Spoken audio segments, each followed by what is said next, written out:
Assalamualaikum students, how are you all? I hope you all are fine. I am your teacher Ms. Rabia Khan from the First Girls High Secondary School. So today we are going to proceed our further lectures of computer science, and now we are going to start our very fresh new unit of computer, which is all about introduction to email. ठीक है, email के बारे में unit number 3 page number 26। अच्छा students, first of all ये आपका बहुत important आपका यूनिट है, क्योंकि आपको पता है कि नाउ डेज ये वाला ईमेल हो गया या इंटरनेट या जो कुछ भी है, इससे आप बहुत ज़्यादा अटैच्ड रहते हैं। ठीक है, ईमेल का तो आपको वैसे आइडिया होगा बेसिकली कि होता क्या है और हम क्यों यूज़ करते हैं इसको एंड ऑल दैट। लेकिन उससे भी पहले before we are going to start our lecture, आपके पास एक रजिस्टर और पेन और each and everything you should have. Okay, now let's start our today's lecture, which is about introduction to email. So first of all, let us know about email. Email होता क्या है? E stands for, what is E stands for in email?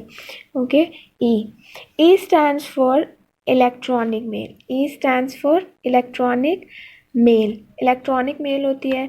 अब इसमें हमें क्यों ज़रूरत पड़ी है, ईमेल की हमें क्यों ज़रूरत पड़ती है? पहली बात तो ये कि लाइक आपने देखा होगा एंशियंट टाइम पे, जो पुराने कदीम वक्त थे, जो पुराना दौर था, उसमें लोग कम्युनिकेट कैसे करते थे? Did you know about this कि लोग पहले ज़माने में किस तरह से कम्युनिकेट करते थे? वो लेटर्स लिखते थे, हैंड रिटन, ठीक है, हाथ से वो लेटर्स लिखते थे, और वो लेटर्स जो हैं वो एक दूसरे को सेंड करते थे to communicate with each other, कि अपना हाल चाल पूछना और कुछ भी मतलब हो तो उसके थ्रू वो सेंड एंड रिसीव करते थे। अब उससे भी पहले क्या होता था, अब फिर तो चलो पोस्ट ऑफिस में सेंड कर दिए, ये हो गया और वो, लेकिन उससे भी पहले क्या होता था? उससे पहले ये था कि लोग पिजन्स जो होते हैं ना, उनके थ्रू सेंड करते थे अपने लेटर्स और रिसीव करते थे। अब क्या है, अब जैसे कि आपको पता है सारा इलेक्ट्रॉनिक वर्ल्ड है, इलेक्ट्रॉनिक वर्ल्ड है, ठीक है। तो अब क्या होता है कि जो भी चीज़ है वो आप इलेक्ट्रॉनिकली सेंड और रिसीव करते हैं। तो इसी तरह to communicate from one person to communicate with any person, आप क्या करते हैं? ईमेल आप यूज़ करते हैं। बेसिकली मेल है, जैसे आपको पता चल रहा है कि कोई चीज़ आप सेंड कर रहे हैं, अपना मैसेज सेंड कर रहे हैं, कुछ भी अपने कलीग्स को, फ्रेंड्स को, relatives, mother, father, whom you ever want to send, ठीक है। चलें अब प्रोसीड करते हैं। ईमेल, इलेक्ट्रॉनिक मेल, ठीक है, इज़ ऑल्सो अ लेटर और message which is typed on a computer and later sent to another person via internet। अब उन्होंने क्या कहा है कि इलेक्ट्रॉनिक मेल जो है वो बेसिकली आपका एक लेटर भी होता है, ठीक है। आप लेटर सेंड कर सकते हैं, या फिर आपका कोई मैसेज वगैरह हो, आप मेल करते हैं, अपनी एप्लीकेशंस कुछ होती हैं वो मेल करते हैं। लेटर्स जो होते हैं लाइक फॉर्मल और इनफॉर्मल, आपको पता होगा कि फॉर्मल जो आप किसी इंडस्ट्री में या किसी कंपनी या किसी जॉब के लिए अप्लाई करने के लिए जो लेटर्स सेंड करते हैं या लेटर्स आपको रिसीव होते हैं वो होते हैं फॉर्मल, और इनफॉर्मल हम कह सकते हैं जो आप अपने रिलेटिव्स वगैरह को करते हैं। अच्छा, अब इसमें बताया हुआ कि आप कंप्यूटर पे बेसिकली वो टाइप करते हैं। पहले क्या होता था, मैं आपको बताया हैंड रिटन, जो खुद हाथ से लिखते थे, लेकिन इसमें क्या होता है, आप कंप्यूटर पे टाइप करते हैं। लेकिन इसमें आपको किस चीज़ की ज़रूरत होती है? इंटरनेट की ज़रूरत होती है। किस चीज़ की? इंटरनेट। आपका जो तो इंटरनेट के साथ आपको अपना कंप्यूटर कनेक्ट करना पड़ता है ताकि आप मैसेजेस वगैरह सेंड और रिसीव कर सकें। आपको अगर सेंड करना है तो भी इंटरनेट के साथ कनेक्ट होना चाहिए, और रिसीव करना है तो भी इंटरनेट के साथ कनेक्ट होना चाहिए। But it is not important कि नेक्स्ट पर्सन जो है वो उसी टाइम कंप्यूटर पे ऑनलाइन हो तो ही आपका मैसेज रिसीव कर सकता है। लेटर ऑन भी वो आपके मैसेजेस वगैरह रिसीव कर सकते हैं। Next is email is a fast, economical and convenient way to send messages to family, friends and colleagues। अब इन्होंने क्या कहा है कि आप जब इंटरनेट के साथ कनेक्ट होते हो तो ऑब्वियसली ये एक मतलब बहुत फास्टली होता है, क्योंकि आप एक जगह से दूसरी जगह पे मैसेज जो है उसी टाइम क्विकली सेंड कर देते हैं।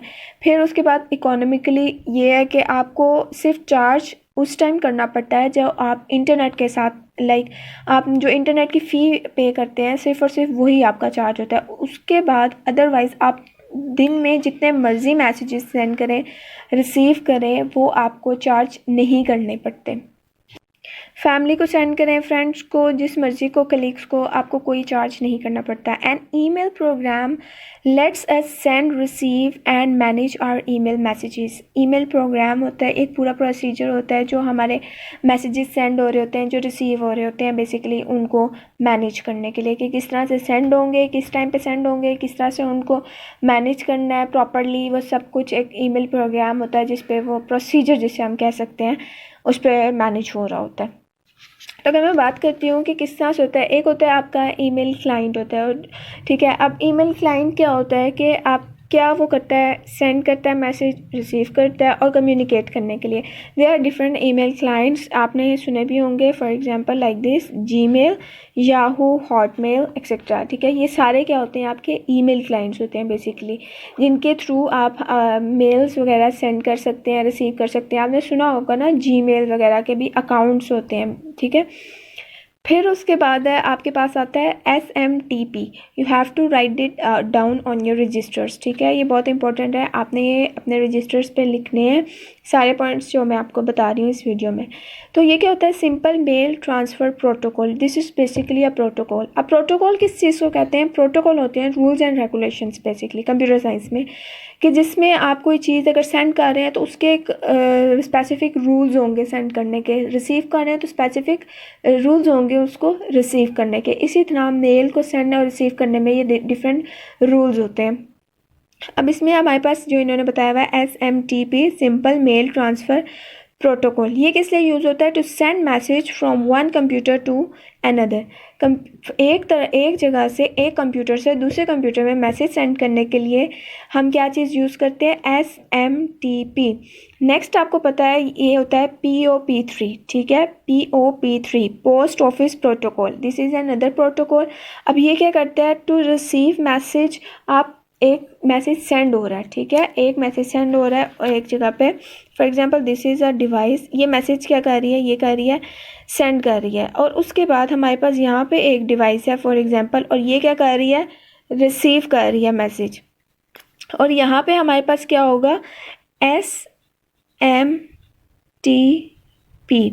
ठीक है, और यहाँ पे हमारे पास क्या है, POP3, ये रिसीव कर रहा है और ये क्या कर रहा है, सेंड कर रहा है। अब ये रिसीव कर रहा है, यहाँ पे डाउनलोड कर रहा है, वैसे आपने देखा होगा डाउनलोड होते हैं नेट के साथ जब कनेक्ट हो।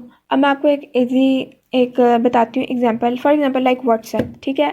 मैं व्हाट्सएप की इसलिए एग्जांपल दूंगी क्योंकि आप इससे वेल नोन है, आपको पता है कि किस तरह से मैसेजेस वगैरह सेंड होते हैं।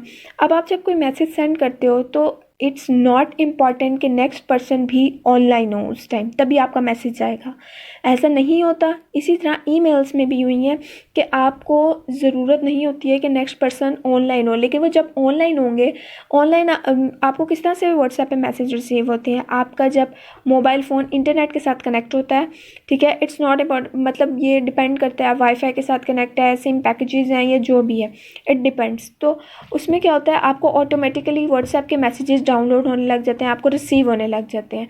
इसी तरह ईमेल होता है कि एक कंप्यूटर से दूसरे कंप्यूटर में मेल सेंड होती है और वो किस तरह से रिसीव होती है, किस तरह से, ये सारा ये प्रोग्राम होता है जो मैनेज कर रहा होता है, ठीक है। तो उसके बाद हम देखते हैं advantages of email. There are different advantages of email, speed, cost, convenience. अच्छा, नेक्स्ट हमारे पास आ जाता है एडवांटेजेस ऑफ ईमेल, ठीक है। तो first is speed, cost, convenience, ठीक है। अब हमें क्या है जी, स्पीड, इसकी स्पीड किस तरह से, जैसे आप कंप्यूटर के एडवांटेजेस पढ़ते हैं, एडवांटेजेस और डिसएडवांटेजेस होते हैं, इसी तरह ईमेल के भी एडवांटेजेस होते हैं। तो speed, first of all speed का ये है कि email is much faster than old-fashioned mail, which is sometimes called snail mail.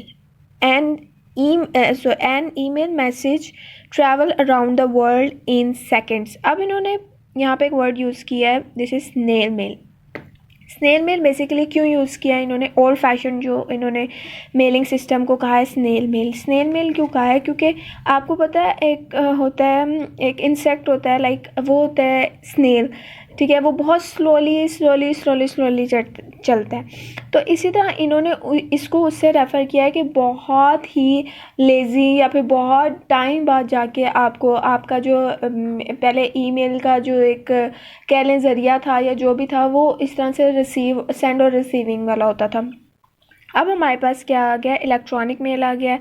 तो an email travel around the world in second, मतलब आप कहीं पर भी मेल सेंड करते हैं, ठीक है, कहीं पर भी, लाइक आप पाकिस्तान में हैं, आप कहीं अब्रॉड में, यूके में, मतलब कहीं पर भी आप सेंड करेंगे तो विद इन सेकेंड आप सेंड कर सकते हैं। जैसे व्हाट्सएप पे होता है कि आप कहीं पर भी, कोई भी हो, आप उसी टाइम सेंड कर सकते हैं। इट्स नॉट इम्पॉर्टेंट कि आप जो है कि टाइम आपको देखना पड़ेगा, या आपको देखना पड़ेगा दिन है या रात है या क्या है, मतलब कहीं पर भी कभी भी सेंड कर सकते हैं। Next one is cost. अब इसमें बताया हुआ है कि आपके कितने, क्या कॉस्टली है, मतलब इकोनॉमिकल है या फिर मतलब एक्सपेंसिव है, चीप है, या क्या है क्या नहीं है। वंस वी पे for an internet service provider ISP for a connection to the internet there is no charge for sending and receiving email। अब उन्होंने कहा है कि एक बार आप इंटरनेट के जो पेमेंट कर देते हैं, ठीक है, जो आप इंटरनेट की पेमेंट कर देते हैं, उसके बाद आपको ज़रूरत नहीं पड़ती है कि आप अपनी कोई भी मेल सेंड करने के लिए आपको चार्ज नहीं करना पड़ता उसके लिए, ठीक है, कोई पैसे नहीं देने पड़ते जब आप एक दफ़ा अपनी अमाउंट पे कर देते हैं ये इंटरनेट के लिए। जैसे आप पैकेजेस करते हैं ना, तो आप एक बार पैकेज कर लेते हैं, ठीक है, आपके अकाउंट से वो उतने चार्जेस जो उनसे वो डिडक्ट हो जाते हैं। उसके बाद आप चाहे जितने मर्ज़ी उसको सेंड करें मैसेजेस या जो भी, उसमें आपको चार्ज नहीं होता है। इसी तरह ये चीज़ है। फिर उसके बाद we do not have to pay extra even if we send a long message और if the message travels to the other corner of the world. आपको उसके बाद कोई भी पे नहीं करना पड़ेगा, whether your messages is too long, कि आपके मैसेजेस बहुत लंबे लंबे हैं, या फिर कहीं पर भी आप सेंड करना चाह रहे हैं तो आपको पे एक्स्ट्रा नहीं करना पड़ेगा। आपको सिर्फ एक बार पे करना पड़ेगा जो आप इंटरनेट के साथ कनेक्ट करेंगे फॉर वंस। फिर उसके बाद क्या है, convenience. We can create and send email messages at any time. हम अपने मैसेज किसी भी टाइम पर सेंड कर सकते हैं। And we can also receive at any time if we want. The persons receiving the message do not have to be sitting at their computer when we send the message. Email makes communicating with people in different time zones very convenient। अब मैंने आपको पहले ये बात बता दी है कि it's not important कि जिसको हम मैसेज सेंड कर रहे हैं कि वो एट दैट टाइम अपने कंप्यूटर पर ऑनलाइन हो, ठीक है। आप कभी भी मेल सेंड कर सकते हैं और वो जब चाहे उसको रिसीव कर लें, कहीं पर भी दुनिया के किसी भी कोने पर आप सेंड कर लें। और उनका जब कंप्यूटर कनेक्ट होगा इंटरनेट के साथ, जब वो मतलब ऑन करना चाहें, रिसीव करना चाहें, तो वो रिसीव कर सकते हैं। फर्स्ट ऑफ ऑल, सेकेंडली ये होता है कि आप मतलब सेंड कर देते हैं ना, तो वो उनके मेल बॉक्स में चली जाती है, ठीक है। फिर POP3 क्या करता है, जब इंटरनेट के साथ कनेक्ट होता है तो POP3 उसको डाउनलोड कर देता है और वो इंसान रिसीव कर लेता है अपनी मेल। फिर उसके बाद आगे हैं इसमें ईमेल एड्रेस और ये सब कुछ। We will going to continue it in our proceeding lecture. So from now I will going to wind up the lecture here. If you have any communication you may ask in the group. Take care. Allah Hafiz.